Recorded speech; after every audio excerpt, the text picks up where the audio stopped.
What is this shift?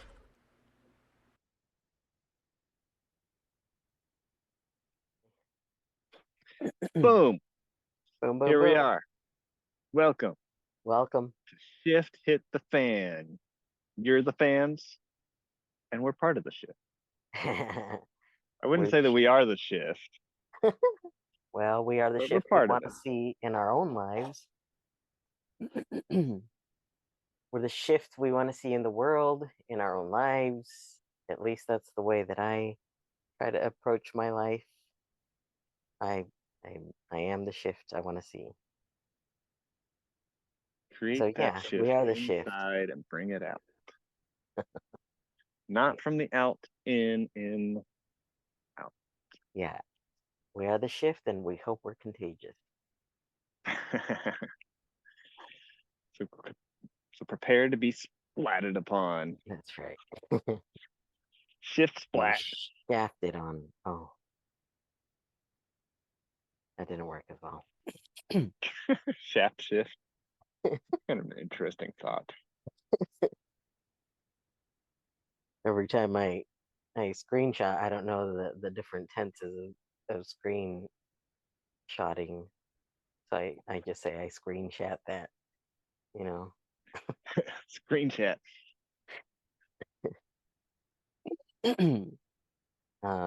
Yeah. So we pulled some cards. Well, we pulled a card and then we had a secret hidden energy for you. And we've been thinking about that. Because now the tarot is telling us what you guys want to hear.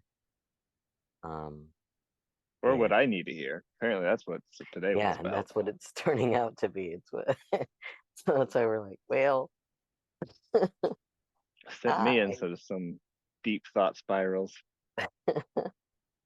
Yeah. Um so yeah, so the pull of the day was the four of swords.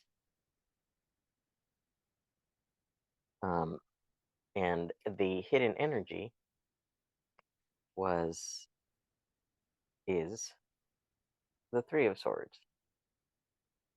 So y'all want to talk about swords today. Shot through the heart. And I'm Or to stabbed in the blame. heart.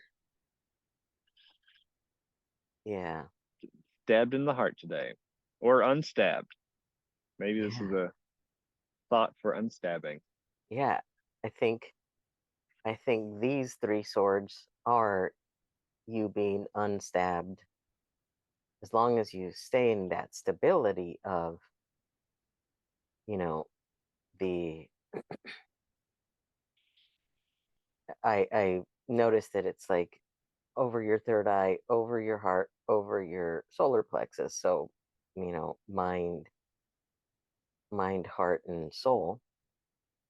Um, and then the one that you lay on is the the body, which your it's like perfect that your thoughts would be or your reasoning and all this stuff would be perfectly aligned with your physical, um, because that's where we pull our evidence of how life is going is based on the physical evidence of it. That just came to mind right now. Um, Feeding off of what Elias said, but yeah, that you might have a tendency to make a lot of meaning of this, as long as you keep the thoughts, the mind, body, uh, spirit, soul, like in their realms, I guess. Um, and you meditate on having them, shaping them, uh, putting them in their proper perspectives, all that. I think that you'll be okay, especially if you know if this is no longer hidden from you. That's kind of what I'm getting. Like, don't hide this, and you'll be okay. They won't stab you. You won't hurt yourself. You won't. What is this that we're hiding? Yeah. The the thoughts, the things you intellectualize, the things you the thoughts that you're forming into specific, you know, whatever it is, you're making meaning of what somebody said, what somebody thought, what you observed, what your you look at your bank account, it means a certain thing. You um right, somebody says something and it means a certain thing about you, right? So I think it's about, because the number 4 is supposed to be about stability. The stability of that suit. Um, so this would be a stability of that, of how you think, how you intellectualize, how um, in the thought realm, mind realm, I guess. So keeping things in perspective, in their proper perspective, rather than getting into your tendency of making molehills out of mountains. Wait, the other way around. uh, right? I don't know. That's my take. What do you think? Yeah. So I kind of went almost a slightly different route than what I'm seeing with yours. I hadn't thought about the idea of meditating, but the way that I see him lying down and the swords hanging up above him is that he's about to be stabbed by those swords. Like those are the threat towards him. Uh, those are the things that he's contemplating, the things that are about to stab him in his heart, mind, spirit. And this is my so I don't I will say, warn everybody that my tarot reading is not based on anybody else's ideology. It is whatever comes out of my brain and whatever I see. This is my own applied meaning. So if I don't make the right card meaning, then I don't really apologize. Just a warning. Well, Same. probably won't. We're Yeah, we're taught to do it intuitively. I am not familiar with the tarot at all. That's just from looking, and I'm trying to remember what certain things mean. But yeah, mostly intuitive. Yeah, I have no prior meaning other than just like whatever I'm seeing. So I see those swords hanging down above the person, and I see him almost like he's sitting on his own grave, his own deathbed, like he's contemplating death out of the weight that is hanging above him. And in that picture that's to the well, it was for me, it was the top left, the way I was looking at it in the picture. There's a child and I what I see as a child, a mother, and a castle or a home. And I see those as kind of like this, like it's this distant thing that's not physically with him right there. And I see it almost as both a weight and a hope. It's something that pushes him forward, but it's also the thing that's pushing him down into that grave. And the way I see him laying on that grave, his hands are not in a position where he's dead. His hands are clapped together. He's pondering. He's in that meditation state. And so he's thinking about these things all the time, thinking about those swords that are about to fall upon him and almost wanting, like, putting himself down in that grave. And then I see the three of swords that are being stabbed in the heart. And I don't see those as somebody else has put those there. It reminds me of this TikTok video I saw recently of this person was saying that how your relationship with your parents is how you're going to see your spouse. And so I have thought about that a lot, and that's very true in my own mind. Like the relationship that I've had with my dad has become the relationship that I've had with my wife, and that's not a particularly good one. And but I look at that, and that's the image that I have created. That's the sword that I've stabbed into my own heart. And maybe my dad put that there before, but I had to create that image. That was the way that I interpreted his languaging as a child, and just my parents in general.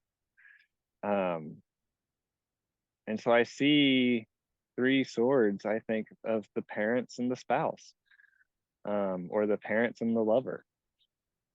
And they're the ones who have, in many ways, they're the ones who stab us.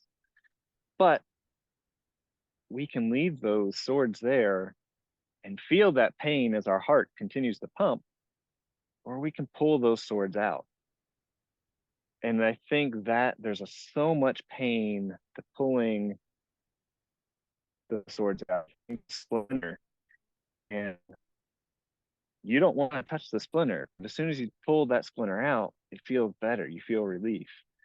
And so you pull the swords out, and there's going to be some bleeding that happens. There's going to be probably a lot of bleeding, a lot of crying and emotion and all this feeling that comes out when you pull that sword out. Mm-hmm. But you won't heal until that sword is pulled out. And so we have to remove these images of our parents, of our lovers, of the people who have hurt us, or the entities that have hurt us in the world. We have to pull that out from ourselves and change the filter, the perspective that we're looking through. Change that perspective so that we can see that they're just people doing the best that they can. And change the vision that we have for them to create a new vision of what we want them to be, a new vision of what we want to see in the world. And like we were just saying at the beginning, we have to be the shift that we want to see in the world. It doesn't start from you can't change anybody else. That we have to leave their, well, we don't have to, but we really can't do anything about their own free agency, their own free will to create and to do whatever they please. But we can change the light that we see them in, and change the hue the light that we shed on them. And so in doing that, we pull ourselves out of that grave, we pull ourselves out of that weight, and we go back home to our family. We go back home to whatever home is for us, and we start to see things differently. We be that shift so that other people can shift in the way that they need to shift. And I don't know, that has a huge impact on me, and like how I am seeing the world right now, and the shift that I need to be, the shift that I need to be looking through to help those around me shift. And I really like that idea of stability, because in a lot of ways, stability feels like a trap. It feels like the stable, like you encapsulate something to make it stable. And it feels like it's trapping you. But at the same time, we need to be able to take that stability and see the holes that are coming through, and poke through the holes and find our freedom. Where's our wiggle room? Where can we move? And where's our freedom and our femininity to create within the structure that's inside of us?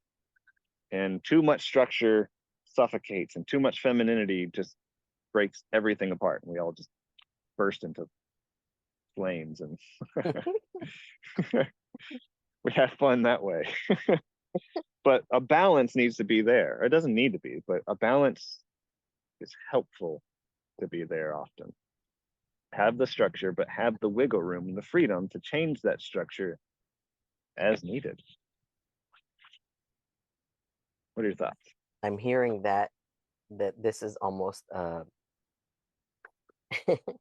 that this is almost a blessing then, because this, like you said, the stability is almost a trap, right? And it is.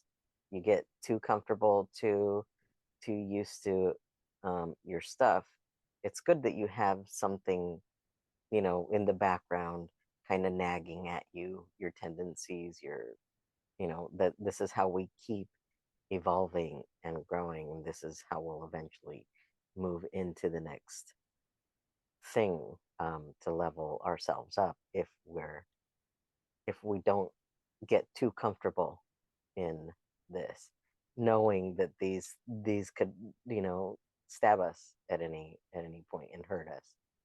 um I think it's perfect that they came together, because, like I said, these are the three swords that are going to stab you, because you're solid in this one. You've got that perfectly aligned with your body, but the way you think about the stuff that's outside of you, ahead of you, in front of you, um that affect mind, heart, and soul, um how you create, how you imagine, how you feel, um that's all um that's all stuff that you get from the outside, and what you perceive is, in front of you. Yeah, I do agree that, like, this is sort of a thought. The it's almost like, the if you could read their mind, it's pictured onto the screen. That's what it reminds me of too. And I noticed, the little heart shaped on the sleeve, like, of the child. Um, there's that heart too. Kind of ties these two together, because they're all out there projected. That's your heart out there. And it is. I feel like we said similar things, except you were focused more on the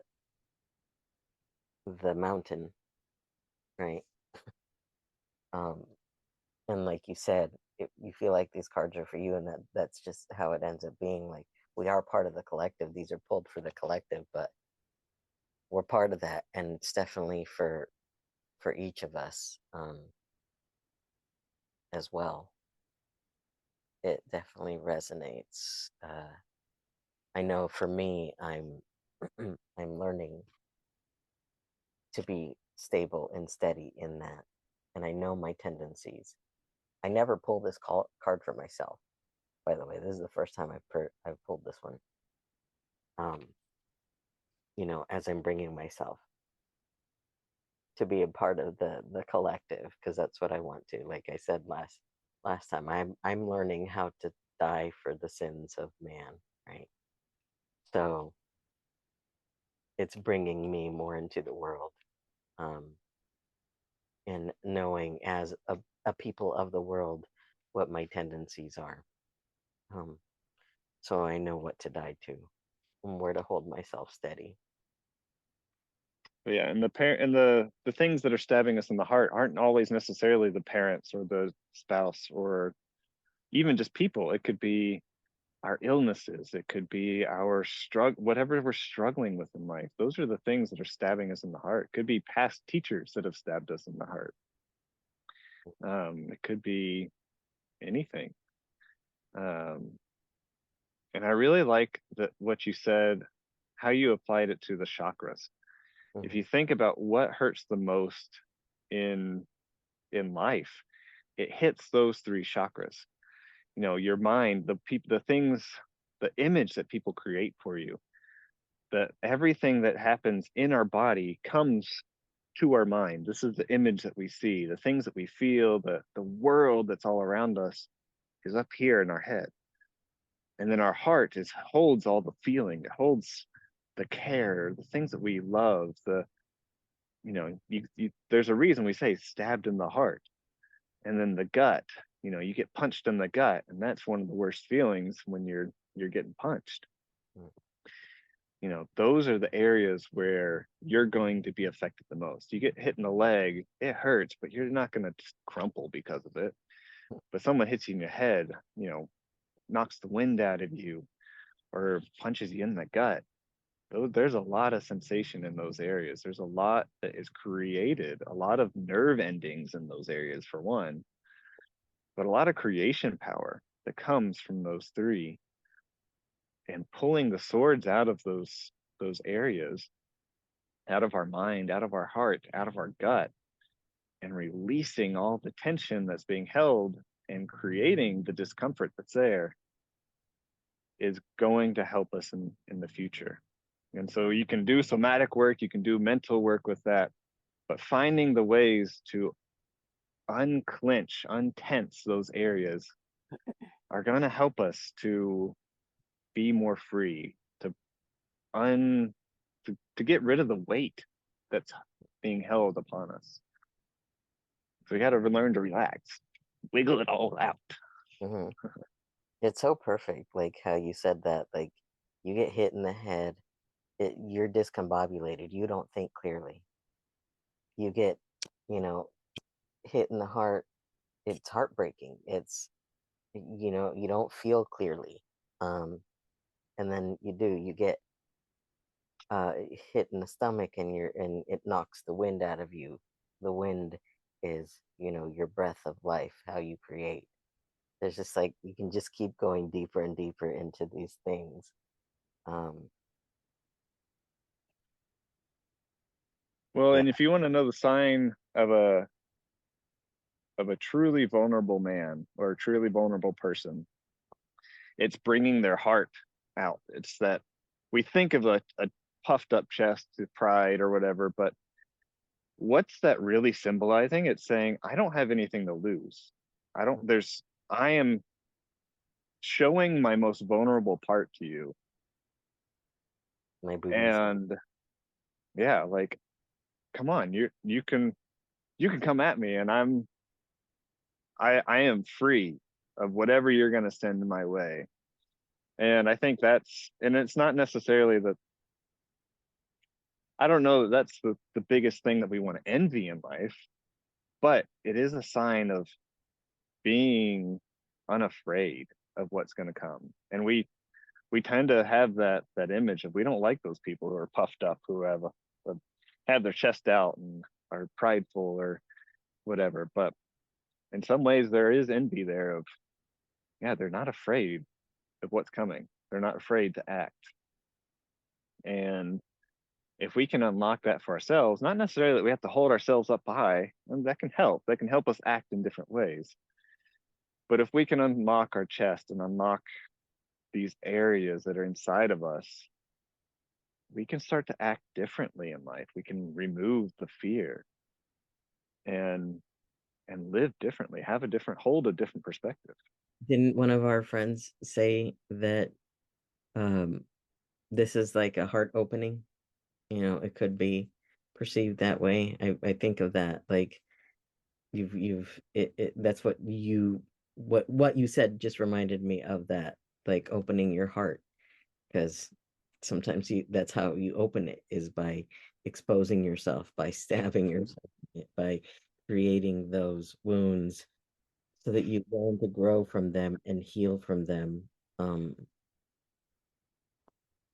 which again makes this sort of a blessing, right? That Oh yeah.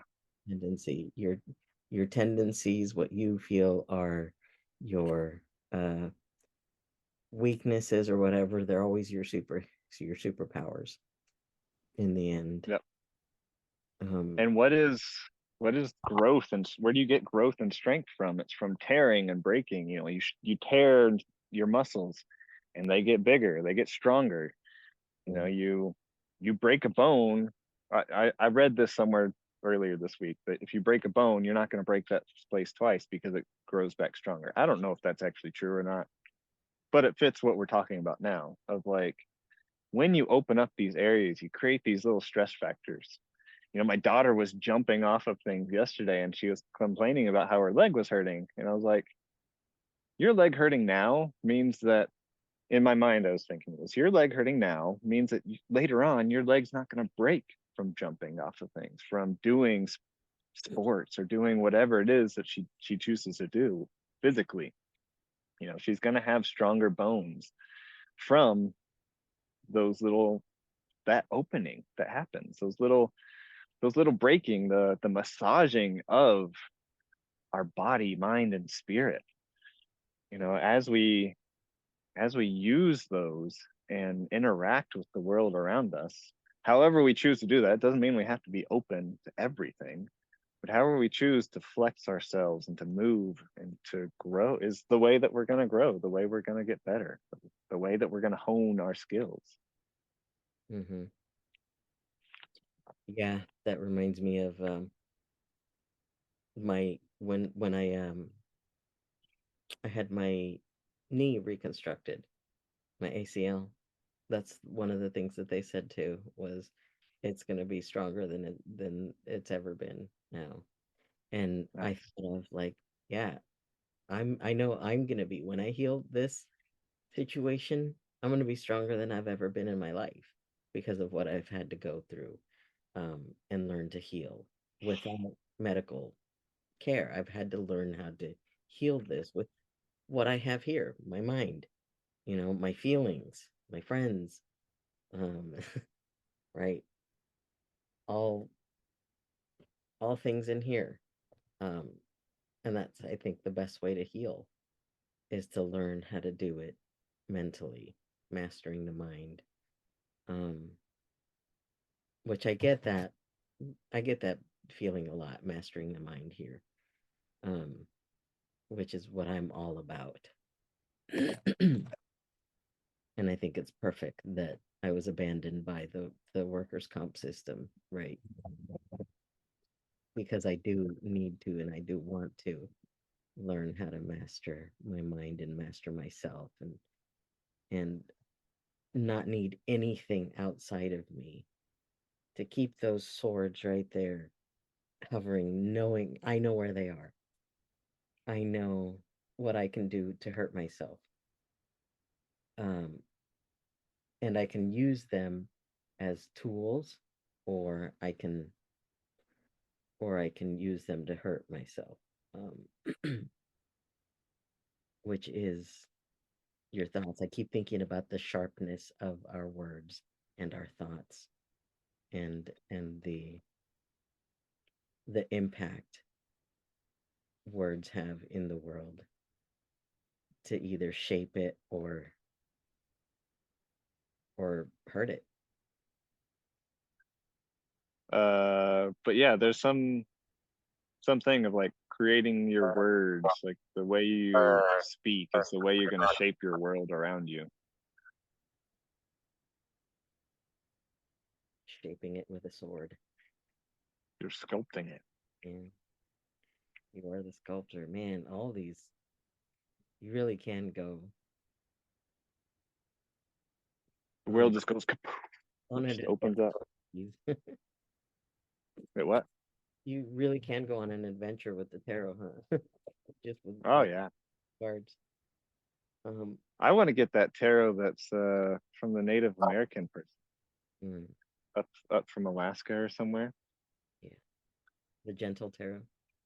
The Gentle Tarot. That one sounds interesting to me. Yeah, yeah, that's right. But I think that's all we got. What do you think? I think that's all. I totally felt it winding down because you can keep going and it just feels complete. Yep. There's an end to every process that moves on to the next one. Yeah. We have shaped what we wanted to shape with these swords. My We have little sword. we have 7 swords to work with. What's the Seven of Swords look like? I wonder. So I wonder if it correlates.